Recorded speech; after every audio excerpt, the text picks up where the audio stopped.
Hi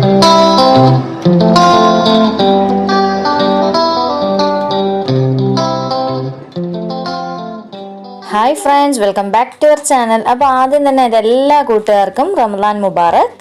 ഇന്നത്തെ നമ്മുടെ recipe നമുക്ക് ഈവനിങ് സ്നാക്കായിട്ട് സിമ്പിളായിട്ട് നല്ല ടേസ്റ്റി ആയിട്ട് തയ്യാറാക്കി എടുക്കാൻ പറ്റുന്ന ഒരു കിഡിലൻ ചെമ്മീൻ പത്തിരിയുടെ റെസിപ്പിയാണ് കേട്ടോ.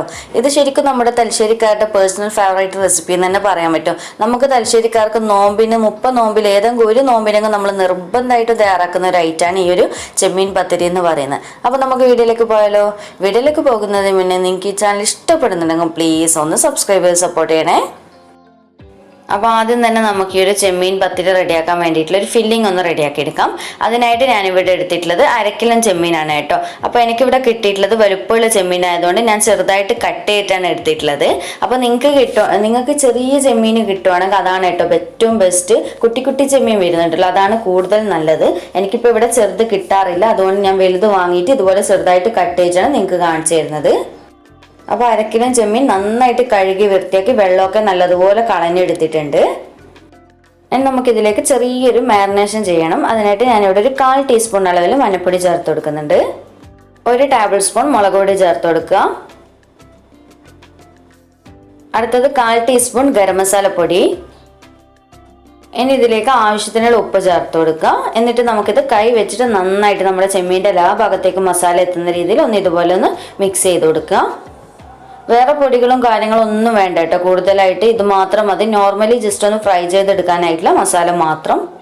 മസാലയിൽ ഞാൻ നന്നായിട്ട് മിക്സ് ചെയ്ത് കൊടുത്തിട്ടുണ്ട്. നിങ്ങൾക്ക് സമയം ഉണ്ട് എന്നുണ്ടെങ്കിൽ ഒരു 10-20 മിനിറ്റ് ഇതുപോലെ റെസ്റ്റ് ചെയ്യാൻ വേണ്ടിയിട്ട് വെക്കുക, അല്ലെങ്കിൽ പെട്ടെന്ന് തന്നെ ഫ്രൈ ചെയ്തെടുക്കുക. ഞാൻ എന്തായാലും ഒരു 1/4 മണിക്കൂർ വെക്കുന്നുണ്ട്. ഇനി നമുക്ക് ഫില്ലിംഗ് റെഡിയാക്കാൻ തുടങ്ങാം. അതിനായിട്ട് ഞാനിവിടെ ഒരു പാനിലേക്ക് കുറച്ച് ഓയിൽ ഒഴിച്ച് കൊടുക്കുന്നുണ്ട്. നമുക്കൊന്ന് ചെമ്മീൻ ആദ്യം തന്നെ ഫ്രൈ ചെയ്തെടുക്കണം. അപ്പോൾ ഒരുപാട് ഓയിൽ ഒഴിച്ചിട്ട് ഫ്രൈ ചെയ്യേണ്ട ആവശ്യമില്ല കേട്ടോ. ഒരു 3-3.5 ടേബിൾ സ്പൂൺ മാത്രം മതി. ഓയിൽ അത്യാവശ്യം ചൂടായി വന്ന സമയത്ത് ഞാൻ ഇതിലേക്ക് നമ്മൾ നേരത്തെ മാരിനേറ്റ് ചെയ്ത് വെച്ച ചെമ്മീൻ ഉണ്ടല്ലോ, അത് ഇട്ട് കൊടുക്കുക. ഇനി നമ്മുടെ ചെമ്മീൻ ഒന്ന് ഓയിലുമായിട്ടൊന്ന് ജസ്റ്റ് ഒന്ന് മിക്സ് ചെയ്ത് കൊടുക്കുക. നമ്മുടെ പാത്രത്തിൻ്റെ എല്ലാ ഭാഗത്തു നിന്നും പരത്തി വെച്ച് കൊടുക്കുക.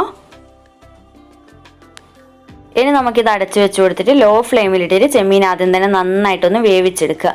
അപ്പോൾ വേവിക്കുന്ന സമയത്ത് തന്നെ അത്യാവശ്യം ചെമ്മീൻ നന്നായിട്ട് വെള്ളമൊക്കെ ഇറങ്ങി വരും. അതുകൊണ്ട് വേറെ സെപ്പറേറ്റ് വെള്ളമൊന്നും ഒഴിക്കേണ്ട ആവശ്യമൊന്നുമില്ല.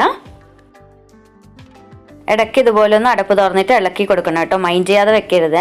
ഇപ്പം കണ്ടില്ല, അത്യാവശ്യം നന്നായിട്ട് ഞാൻ ഒട്ടും വെള്ളമൊന്നും ഒഴിച്ചില്ല. ചെമ്മീൻ നന്നായിട്ട് വെള്ളമൊക്കെ ഇറങ്ങി വന്നിട്ടുണ്ട്. ചെമ്മീനൊക്കെ അത്യാവശ്യം വെന്ത് തുടങ്ങിയിട്ടുണ്ട്. ഇനി നമുക്ക് വീണ്ടും ഒന്ന് അടച്ചു വെച്ച് കൊടുക്കുക. എന്നിട്ട് ഈ വെള്ളമൊക്കെ വറ്റിയിട്ട് വേണം നമ്മൾ ഫ്രൈ ചെയ്തെടുക്കാനായിട്ട്. അങ്ങനെ നമ്മുടെ ചെമ്മീൻ ഇപ്പോൾ ഫ്രൈ ആയി വന്നിട്ടുണ്ട്. കണ്ടില്ലേ, ഈ ഒരു രീതിയിൽ മാത്രം ഫ്രൈ ചെയ്തെടുക്കുക. ഒരുപാട് ഉണക്കിയിട്ട് എടുത്തു കഴിഞ്ഞാൽ നമ്മുടെ മസാല കടിക്കുന്ന സമയത്ത് ടേസ്റ്റ് ഉണ്ടാവില്ല.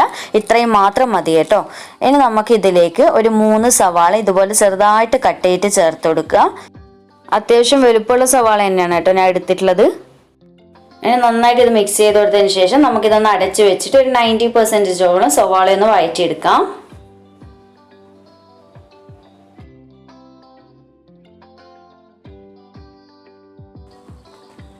ഇപ്പോൾ നമ്മുടെ സവാള കണ്ടില്ല, നന്നായിട്ട് വഴന്ന് വന്നിട്ടുണ്ട്. ഈ ഒരു രീതിയിൽ മാത്രം എടുക്കുക കേട്ടോ. ഇത് ഏതാണ്ട് ഒരു 90% വഴന്നിട്ടുള്ളൂ. ഞാൻ ഒരുപാട് വഴറ്റിയെടുക്കണ്ടെന്ന് പറയുന്നത്, സവാള ഓവർ വഴന്ന് കഴിഞ്ഞാൽ ചെറുതായിട്ട് വെള്ളം വരുന്ന പോലെ ഉണ്ടാവും. അപ്പോൾ നമ്മുടെ മസാല കടിക്കുന്ന സമയത്ത് ടേസ്റ്റ് ഉണ്ടാവില്ല. അപ്പോൾ ഈ ഒരു രീതിയിൽ മാത്രം എടുക്കുക. അടുത്തത് ഇതിലേക്ക് 1/2 ടീസ്പൂൺ വെളുത്തുള്ളി ചതച്ചത് ചേർത്ത് കൊടുക്കുക. 1/2 ടീസ്പൂൺ ഇഞ്ചി ചതച്ചത്, 1 ടീസ്പൂൺ പച്ചമുളക് ചതച്ചത് ചേർത്ത് കൊടുക്കുക. നിങ്ങളുടെ എരിവിനനുസരിച്ചിട്ട് മാറ്റം വരുത്തണേ.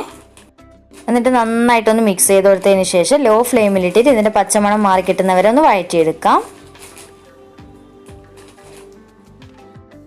ഇപ്പോൾ ഇഞ്ചി വെളുത്തുള്ളിയുടെ പച്ചമണമൊക്കെ മാറി വന്നിട്ടുണ്ട്. ഇനി നമുക്കിതിലേക്ക് കുറച്ച് കറിവേപ്പില ഇതുപോലെ ചെറുതായിട്ട് കട്ട് ചെയ്തിട്ട് ചേർത്ത് കൊടുക്കുക. അതുപോലെ തന്നെ കുറച്ച് മല്ലിയിലയും കൂടി ഇതുപോലെ ചെറുതായിട്ട് കട്ട് ചെയ്തിട്ട് ചേർത്ത് കൊടുക്കുക. എന്നിട്ട് നല്ലതുപോലെ തന്നെ ഒന്ന് മിക്സ് ചെയ്ത് കൊടുക്കുക. ഈ ഒരു സമയത്ത് ഉപ്പ് ചെക്ക് ചെയ്തിട്ട് ആവശ്യമുണ്ട് എന്നുണ്ടെങ്കിൽ കുറച്ച് ഇട്ട് കൊടുക്കുക. ഞാനിപ്പോൾ കുറച്ച് ഇട്ട് കൊടുക്കുന്നുണ്ട്. അപ്പോൾ നോക്കിയിട്ട് മാത്രം ഇട്ട് കൊടുക്കുക, കാരണം നമ്മൾ ഓൾറെഡി ചെമ്മീൻ ഫ്രൈ ചെയ്യുന്ന സമയത്തൊക്കെ ഇട്ടിട്ടുണ്ടായിരുന്നു. ഇനി ലാസ്റ്റ് ഇതിലേക്ക് കുറച്ച് ഗരം മസാലപ്പൊടി, ഒരു 1/4 ടീസ്പൂൺ കൂടി ഗരം മസാലപ്പൊടി ചേർത്ത് കൊടുക്കുക. ഒരുപാട് ചേർക്കേണ്ട, കാരണം നമ്മൾ ചെമ്മീൻ ഫ്രൈ ചെയ്യുന്ന സമയത്തും ചേർത്തിട്ടുണ്ടായിരുന്നു. എന്നിട്ട് നന്നായിട്ടൊന്ന് മിക്സ് ചെയ്ത് കൊടുക്കുക. അപ്പോൾ ഇത്രയേ ഉള്ളൂ പൊടികളും കാര്യങ്ങളൊക്കെ ചേർക്കേണ്ടത്.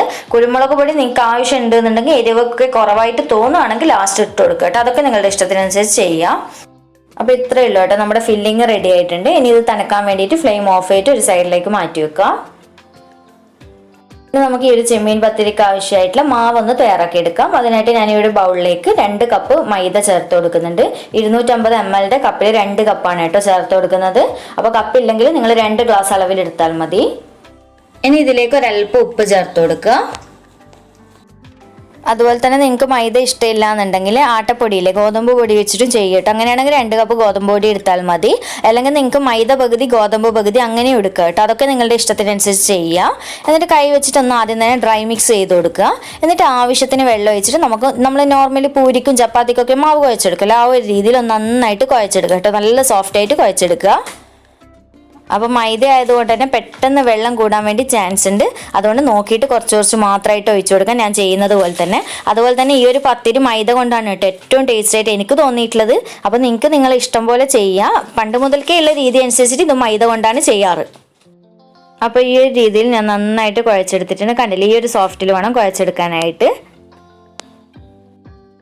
ഇനി നമുക്ക് ഇതിൽ നിന്ന് ഓരോ കുഞ്ഞു കുഞ്ഞു ബോൾസ് ആയിട്ട് ഉരുട്ടിയെടുക്കാം. നമ്മൾ പൂരിക്കൊക്കെ എടുക്കുന്ന വലുപ്പത്തിൽ മതി കേട്ടോ. ഒരുപാട് വലുപ്പത്തിൽ എടുത്തു കഴിഞ്ഞാൽ നമുക്ക് ഈ ഒരു പത്തിരിൻ്റെ തൊലി ഭയങ്കര കട്ടിയായിപ്പോൾ, അപ്പോൾ അത്രയ്ക്ക് ടേസ്റ്റ് ഉണ്ടാവില്ല കഴിക്കാനായിട്ട്. അപ്പോൾ ഇതുപോലെ കുഞ്ഞു കുഞ്ഞു ബോൾസ് ആയിട്ട് മുഴുവൻ ഉരുട്ടിയെടുക്കുക.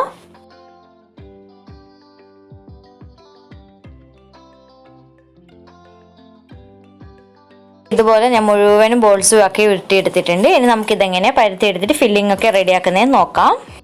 അപ്പോൾ ആദ്യം തന്നെ ഈ ഒരു പലകയിലേക്ക് കുറച്ച് പൊടി ഇതുപോലെ ഇട്ട് കൊടുക്കുക. എന്നിട്ട് ഓരോ ബോൾസ് ആയിട്ട് ഒന്ന് പരത്തിയെടുക്കുക.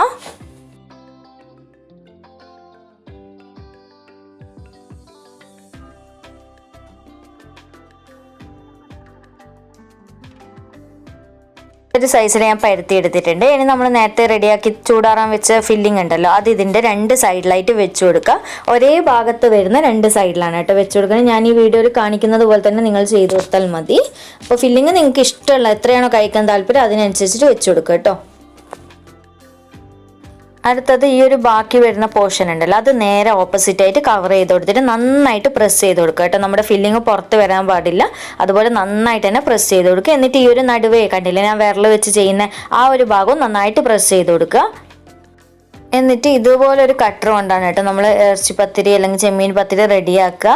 അപ്പോൾ ഈ ഒരു സൈഡിൽ ഡിസൈനുള്ള കട്ടറാണ് കേട്ടോ വേണ്ടത്. അപ്പോൾ ഈ ഒരു കട്ടർ കണ്ടില്ലേ, പ്ലെയിൻ കട്ടർ, പിസ്സ കട്ടർ. അപ്പോൾ ഇതുപോലൊരു കട്ടർ കയ്യിലുണ്ടെങ്കിൽ അത് വെച്ചിട്ടും ചെയ്യാം. പക്ഷേ ഇതുപോലെ ഡിസൈനുള്ള കട്ടർ ആകുമ്പോൾ നമുക്ക് കട്ട് ചെയ്ത് കഴിഞ്ഞാൽ അറ്റം കാണാൻ നല്ല ഭംഗി ഉണ്ടാവും കേട്ടോ. അപ്പോൾ ഇതുപോലെ ഞാൻ കട്ട് ചെയ്ത് കൊടുക്കുന്ന പോലെ കട്ട് ചെയ്തിട്ട് ഈ ഒരു ബാക്കി വരുന്ന ബാലൻസ് വരുന്ന തൊലി ഉണ്ടല്ലോ അതിങ്ങോട്ട് എടുത്ത് മാറ്റുക. കണ്ടില്ലേ, കാണാൻ തന്നെ നല്ല ഭംഗിയില്ല. ഈ ഒരു രീതിയിലാണ് കേട്ടോ കിട്ടേണ്ടത്. അപ്പോൾ ഞാൻ നിങ്ങൾക്ക് മനസ്സിലാവാൻ വേണ്ടിയിട്ട് ഒന്നും കൂടി ഒന്ന് ഫാസ്റ്റായിട്ട് കാണിച്ചു തരാം കേട്ടോ. ആദ്യം തന്നെ ഒന്ന് പരത്തിയെടുക്കുക. നിങ്ങൾക്ക് കുറച്ചൊരു പൂരിനേക്കാണോ ഒരല്പം വലുപ്പത്തിലാണ് പരത്തിയെടുക്കേണ്ടത്. ഇനി നമ്മൾ നേരത്തെ റെഡിയാക്കി വെച്ചിട്ടുള്ള ഫില്ലിങ് വെച്ച് കൊടുക്കുക 2 സൈഡിലായിട്ട്. ഇനി ഈ ഒരു ഓപ്പോസിറ്റ് സൈഡ് വരുന്ന ഭാഗം ഇതുപോലെ ഒന്ന് നന്നായിട്ട് പ്രസ് ചെയ്ത് കൊടുക്കുക വിരൽ വെച്ചിട്ട്. നല്ലതുപോലെ തന്നെ പ്രസ് ചെയ്യണം, ഫില്ലിങ് പുറത്താവാൻ പാടില്ല. എന്നിട്ട് ഈ ഒരു കട്ടർ വെച്ചിട്ട് ഇതുപോലെ കട്ട് ചെയ്തെടുക്കുക. ഇപ്പോൾ കണ്ടില്ലേ, കാണാൻ തന്നെ എന്താ മൊഞ്ചല്ലേ, നല്ല ഈ സൈഡൊക്കെ ഇങ്ങനെ ആയിട്ട് നല്ല ഭംഗിയില്ലേ കാണാൻ. അപ്പോൾ ഞാൻ ഇതുപോലെ മുഴുവനും ചെയ്തെടുത്തിട്ട് ഇനി ഫ്രൈ ചെയ്യുന്നത് എങ്ങനെയാണെന്ന് കാണിച്ചു തരാം. അപ്പോൾ ഇനി നമുക്ക് ചെമ്മീൻ പത്തിരി ഫ്രൈ ചെയ്യാൻ വേണ്ടിയിട്ട് തുടങ്ങാം. അപ്പോൾ ചൂടായ എണ്ണയിലേക്ക് നമ്മൾ ഓരോ പരത്തി വെച്ച് പത്തിരി ഇട്ട് കൊടുക്കുക. ഇനി നമുക്കിത് തിരിച്ചും മറിച്ചും ഒക്കെ ഇട്ട് കൊടുത്തിട്ട് നമ്മൾ നോർമലി പൂരി ഫ്രൈ ചെയ്യുന്ന സമയം വേണ്ടും കേട്ടോ. പെട്ടെന്ന് റെഡിയാകും. കാരണം ഉള്ളിലുള്ള ഫില്ലിംഗ് ഒക്കെ ഓൾറെഡി റെഡി ആയതാണല്ലോ. ഇനി മേലെയുള്ള ആ തൊലി മാത്രമല്ലേ റെഡി ആവാനുള്ളൂ. അതുകൊണ്ട് ഇതുപോലെ തിരിച്ചും മറിച്ചും ഇട്ടിട്ട് ഒരു ഗോൾഡൻ ബ്രൗൺ കളറാകുന്ന സമയത്ത് കോരി എടുക്കുക. അപ്പോൾ ഇത്രയേ ഉള്ളൂ കേട്ടോ. കണ്ടില്ലേ, ഈ ഒരു കളറിൽ കോരി എടുക്കുന്നതാണ് കേട്ടോ കാണാൻ കുറച്ച് ഭംഗി ഉണ്ടാകുക. അപ്പോൾ ഈ ഒരു കളറിലെടുക്കുക. നന്നായിട്ട് വെന്തിട്ടുമുണ്ട്. ഒരു മീഡിയം ഫ്ലെയിമിലിട്ടിട്ട് ചുട്ടെടുത്താൽ മതി. ഇനി ഞാൻ ബാക്കിയുള്ളത് മുഴുവൻ ഈ ഒരു രീതിയിലൊന്ന് ചുട്ടെടുക്കട്ടെ. അപ്പോൾ ഇത്രയേ ഉള്ളൂ കേട്ടോ നമ്മുടെ ചെമ്മീൻ പത്തിരി. സിമ്പിളല്ല ചെയ്യാനായിട്ട്, കിഡിലും ടേസ്റ്റാണ് കേട്ടോ, നല്ല സോഫ്റ്റാണ് കഴിക്കാനായിട്ട്. അപ്പോൾ ഇപ്രാവശ്യത്തെ ഇഫ്താറിന് എന്തായാലും നിങ്ങൾ ട്രൈ ചെയ്ത് നോക്കുക. അപ്പോൾ ട്രൈ ചെയ്ത് നോക്കുന്ന സമയത്ത് ഫീഡ്ബാക്ക് അറിയിക്കുക. വീഡിയോ ഇഷ്ടമായിട്ടുണ്ട് എന്നുണ്ടെങ്കിൽ ഉടനെ ലൈക്ക് ചെയ്യാനുള്ള കാര്യം മറക്കരുത്. അതുപോലെ തന്നെ വീണ്ടും ഒരു അടിപൊളി വീഡിയോ ആയിട്ട് കാണാം. താങ്ക്